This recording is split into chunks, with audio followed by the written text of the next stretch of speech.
I once walked into an operating room as the assigned Rad Tech and got thrown out before I ever touched the C-arm because I wasn't their usual tech. The surgeon looked right at me and said, "I know you don't know what you're doing." That day taught me one of the 7 things nobody tells you about being a Rad Tech in the OR. And today, I'm giving you all 7 so you don't have to learn them the hard way like I did. Everything in this video comes from 35 years inside surgical suites. Real cases, real surgeons, real mistakes. And listen, I'm nobody special.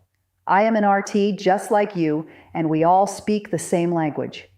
So if I can build a career in the OR, you absolutely can. If you appreciate me making this type of content, let me know by gently tapping that like button. All right. The first one is the money question, because somebody always asks it. Nobody tells you this straight, so I will. You do not get paid more to work in the OR. There's no surgery differential waiting for you. Same badge, same pay scale as the tech doing portables up, and here's the part that surprises people.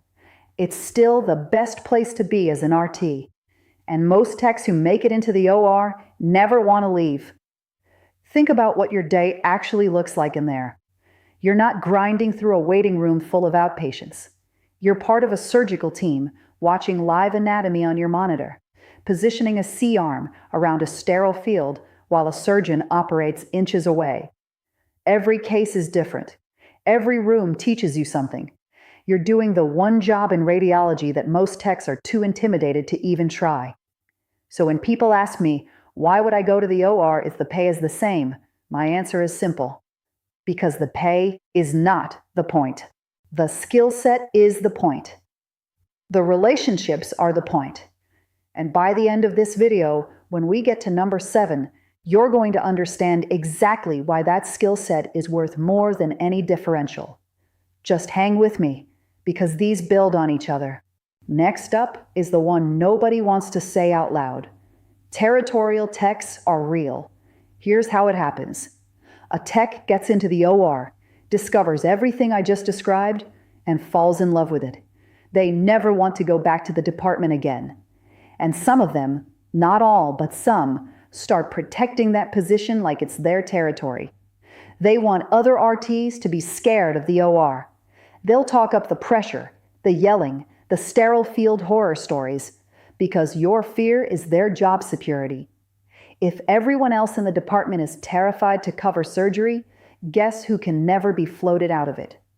I want you to understand this, because if you're a student or a newer tech and the OR feels like this scary closed-off club, that feeling didn't happen by accident. Somebody built it. The OR is not more dangerous than any other rotation when you're trained right. It's just guarded. And once you can see the fence for what it is, you can climb over it. Now, number 3 explains why that territorial game works so well. Surgeons imprint on their tech. Surgeons are creatures of habit. They operate with the same team, the same music, the same rhythm, case after case. And the longer one tech works their room, the more that surgeon locks onto that one face behind the C-arm. So when a different tech walks in, some surgeons get nervous, some get annoyed, some do exactly what happened to me. They throw you out before you've touched a single control. Because in their mind, unfamiliar means unsafe. That surgeon who told me, "I know you don't know what you're doing," had never seen me work. He didn't know my experience. He just knew I wasn't his usual tech, and that was enough. So here's what I need you to take from this. When a surgeon is cold to you, it is usually not about you. It's about the pattern you interrupted. Don't take it personally, don't shrink, and don't let one bad room convince you the OR isn't for you. You earn familiarity one clean case at a time. Real quick, before number 4. If you've ever worked with a territorial tech, or if you've been thrown out of a room for not being the usual tech, drop your story in the comments. I read every comment, and I want the students watching this to see how common this really is. All right, this video would not be complete without number 4, and it's the ugliest one.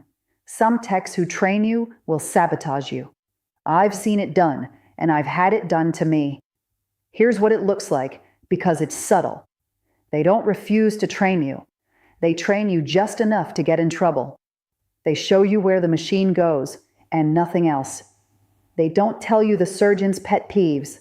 They don't walk you through the workflow or the steps of the procedure. They don't tell you who your helpers are in that room, who to ask when you need something, who has your back. They hand you the bare minimum, send you in, and let the room do the rest. You get chewed up, you get tossed out, and you never want to come back, which for that tech was the whole point. Now let me be fair. It is not everybody, and it's not all the time. I've also been trained by generous, patient techs who wanted me to win. But you need to know this exists, so that when your training feels strangely thin, you recognize what's happening. The fix is number 5 and number 6, so stay with me, because you can make yourself sabotage-proof. Quick break. If this video is already showing you a side of the OR nobody talks about, do 3 things for me.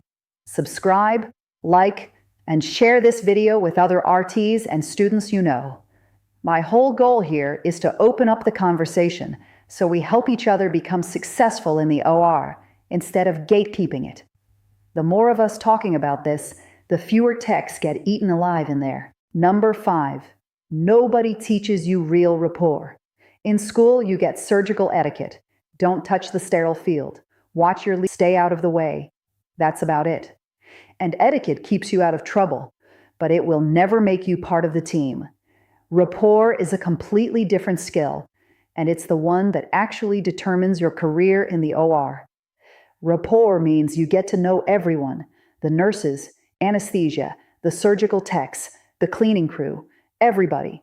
Ask them about their day, let them vent to you, and vet to them. Solve problems together instead of hiding behind your machine. When the circulator is slammed, you notice. When anesthesia is having a rough morning, you notice. Over time, you stop being the X-ray tech and you become a name, a person they're glad walked in. And I'll tell you right now, that reputation follows you further than you can imagine. Number 7 is going to prove it. Number 6 is the simplest one on this list, and it might be the most powerful. Don't just stand there. Between cases, during setup, during turnover, the nurses, anesthesia, the surgical techs, and the cleaning crew are all moving, and too many Rad Techs stand against the wall like furniture, waiting for the C-arm portion of the day. Jump in, help clean up, help get supplies.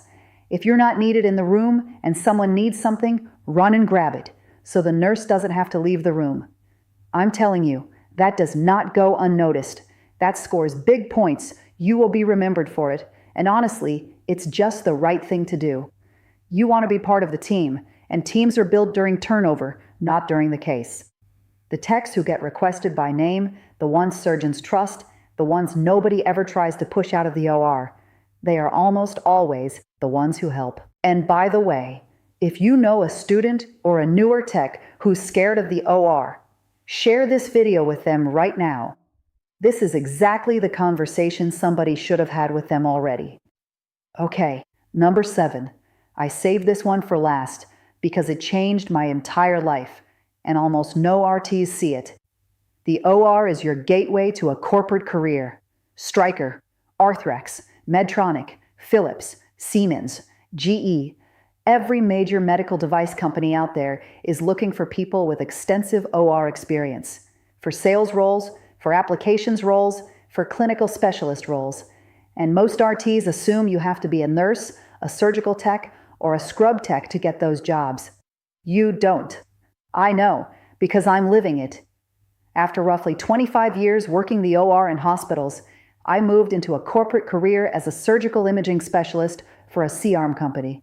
Grew up poor, came from nothing, no special connections. The OR experience itself was the resume. And here's what still surprises me. Almost no RTs ever ask me how I got this job. It's like they can't see the door. They think their only options are hospitals, surgery centers, clinics, administration, or cross-training into another modality. Meanwhile, everything in this video has been quietly building your application. The reps who come through your OR, notice them. The rapport from number 5, the helping out from number 6. When you walk into that corporate role, you already know the territory, and the people in those rooms already remember you. That is why the OR is the best place to be as an RT, even without a pay differential. It's not just a job, it's a launchpad. So let's put it together. The pay is the same, but the opportunity is not. The fear around the OR is manufactured. The sabotage is real, but beatable. And rapport plus hustle makes you the tech nobody can push out, and the candidate device companies want. If even one of these 7 saves you from getting thrown out of a room, or opens a door you didn't know existed, then this video did its job. And if you want to know exactly how to turn OR experience into a medical device career, check out the next video on how Rad Techs get hired by medical device companies. You can check that out by clicking right here. Take care of each other in there.